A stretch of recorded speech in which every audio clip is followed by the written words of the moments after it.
Maka menurut Islam yang menjadi hak waris itu sebabnya zukurah wal unasah. Kelelakian menjadi dapat dua bagian, keperempuanan menjadi satu bagian. Dan itu Islam tidak mau urusan dengan prestasi maupun empati. Mujarrodul zukurah dan mujarrodul unusah.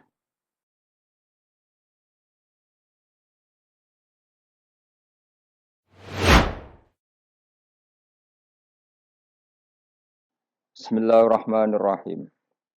Kenangan saya terbalik dalam membela Allah dan Rasul itu masalah faraid.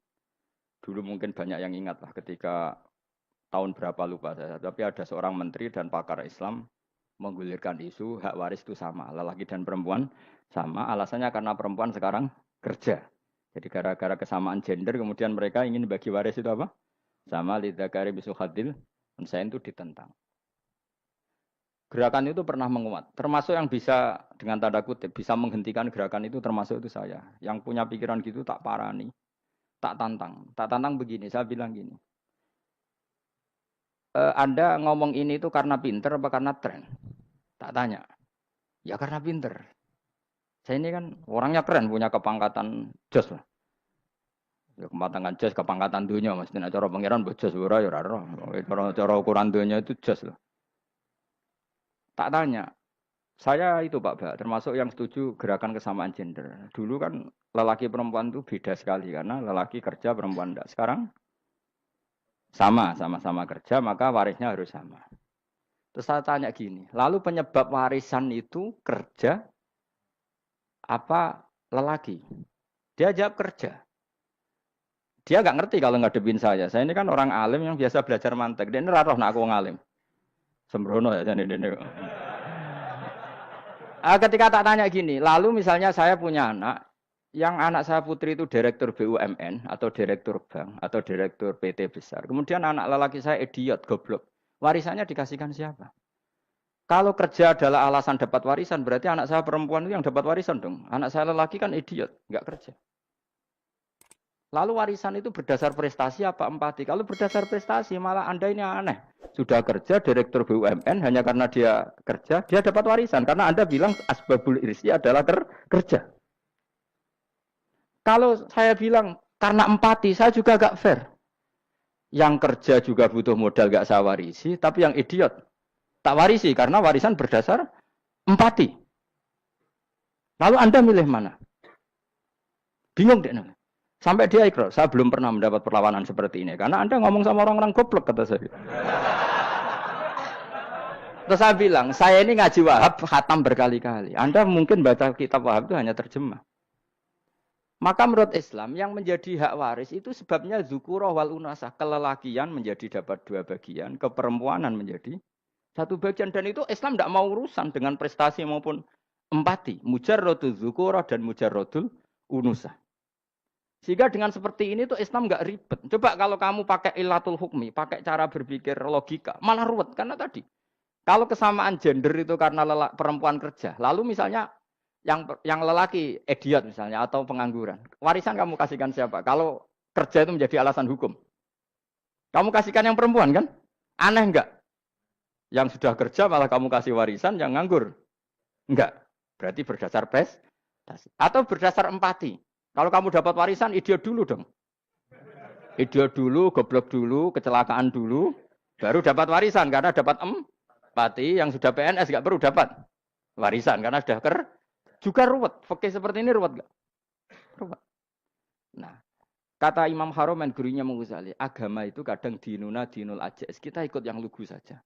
Allah bilang lelaki dapat dua bagian dari perempuan, ya lelaki ya yang punya alat kelamin, penis.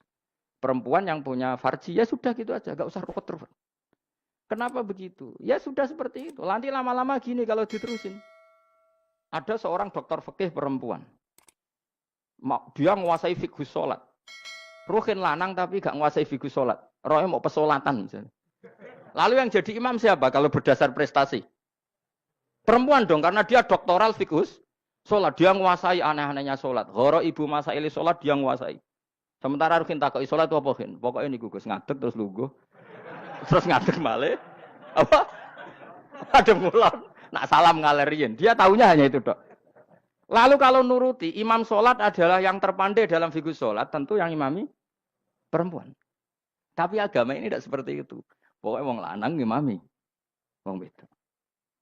Jadi makanya kata Imam Haromen, dinuna dinul ajais. Sampai Said Muhammad itu sering ngutip beliau kan, Allahumma imanan ka imanil ajais. Ya Allah, semoga iman saya menerima konsep engkau itu ka imanil ajais. Imannya wong wedok-wedok sing lugu.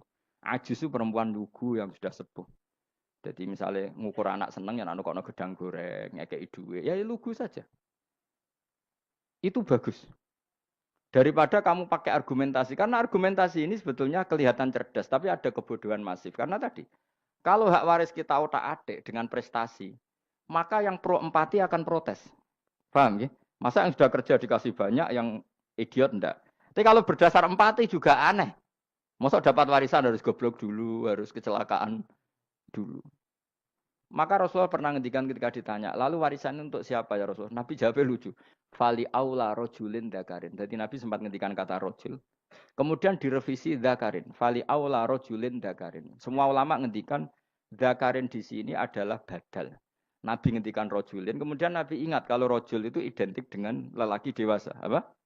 Kemudian Nabi mengulang lagi dakarin. Tidak harus dewasa, yang penting lelaki. Jadi meskipun baru lahir, kalau dalam keadaan baru lahir namanya apa? Kan dakarin kan? Belum bisa dikatakan rojul. Paham ya? Nabi ngulang 2 kali. Fali aula rojulin dakarin. Ini penting saya utarakan supaya clear. Jadi agama itu gak usah diotak-atik. Ya itu tadi misalnya imam sholat itu lelaki. Ya sudah lelaki. Lelaki itu apa? Yang punya alat kelamin lelaki. Jangan dibalik ini. Yang dikatakan lelaki itu orang kuat. Jika meskipun perempuan kalau kuat, misalnya perempuan anggota poluan. Lelakinya cemen, idiot, maka imamnya perempuan gitu. Karena makna lelaki adalah kuat. Ini keruwetan. Jadi agama itu tidak seperti itu. Nah sekarang kembali ke pilihan. Yang dikatakan pilihan itu orang hebat. Apa yang dipilih? Apa berdasar definisi? Apa berdasar kehendak yang milih? Ya kok mulai do pinter, tumben. Tumben do pinter. Alam raya ini milik Allah. Dan semua di alam raya ini milik Allah. Maka dipilih tidak dipilih itu terserah yang punya apa terserah kita. Apa terserah kriteria, apa terserah definisi. Dalam konteks kita sebagai objek diambil, tentu terserah yang punya. Kemudian Allah bilang, orang-orang itu saya pilih.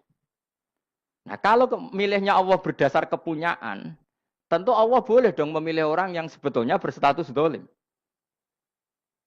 Ya tapi ya tetap dia dolim, tapi ya tetap dipilih.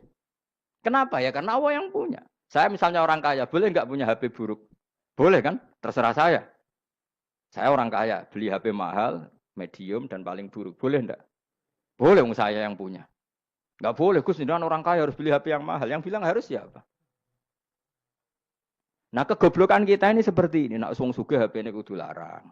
Nak wong alim kudu bojone ayu. Sing kudu darani kudu ayu ku sapa? Nak maji jalan yang dumdu swarga lho kudu iku sing swargane mbam tapi kudu. Nah, kita ini sering berpikir ngatur Tuhan. Nah, Indonesia negara yang mayoritas muslim terus Islam Indonesia kudu dadi sampling Islam seluruh apa? Dunia. Ya ora usah sombong ngono ya keben. Mayoritas juga wonge kakean ngono ae ora perlu GR jadi sampling percontohan Islam internasional ora perlu ngono. Lah misalnya terus jadi contoh misalnya di Masjid Haram niru Jumatan ning Indonesia berangkat mbek do rokokan. Bariku teki diusep-usepno ning pojok pager. Lah misalnya wong Mekah terus do ngono kabeh karena mencontoh Islam Indonesia. Kacau gak? Ora usah GR ngono biasa wae. Napa? Biasa wae. Terus misalnya mencontoh Islam Indonesia anak jaran Wali Songo terus tahlilan nunggu nganti setengah jam. Lah terus raudhah dikepung ngono rak macet Mekah Madinah. Mergo agar ziarah Nabi terus lungguh apa? Sak jam. Nak ning wali sak jam ning Nabi 2 jam lah kira-kira gitu. Ya malah nganyak Kanjeng Nabi tuh. Nabi sekaruan Afdhalul Khalqi mbok dongakno wa maghfir lahu warhamhu. Iku malaikat sak langit misah. Ya Nabi kok dongakno di sepuro. Kowe tapi ya butuh sepuro. Enggak boleh doakan Nabi gitu enggak boleh. Wa sholli ala sayyidina Muhammad wa ala alihi enggak boleh pakai ighfir lahu. Masalah kita tahlilan apa alam donga iku terus kamu gunakan. Ya misalnya terjadi percontohan Islam dunia terus Nabi kapundhut ditalkin, ditakoki waman rabbuka piye. Terus Nabi warai waman nabiyuka. Mesti nabi yo pro, lah aku nabi coba takoi. Jadi kita ini sering kumo luhur karena kita mayoritas terus jadi percontohan Ora usah ngono. Paham ya napa? Ndak usah ngono, mayoritas ya mayoritas sae, tapi ora usah GR jadi apa? Percontohan internasional. Mungkin kalau masalah Islam damai ya bagus, tapi itu kan tidak hanya Indonesia. Di mana-mana yang Islam damai juga banyak dan yang tukaran juga banyak. Toh yang tukaran nggak pernah maklumatkan diri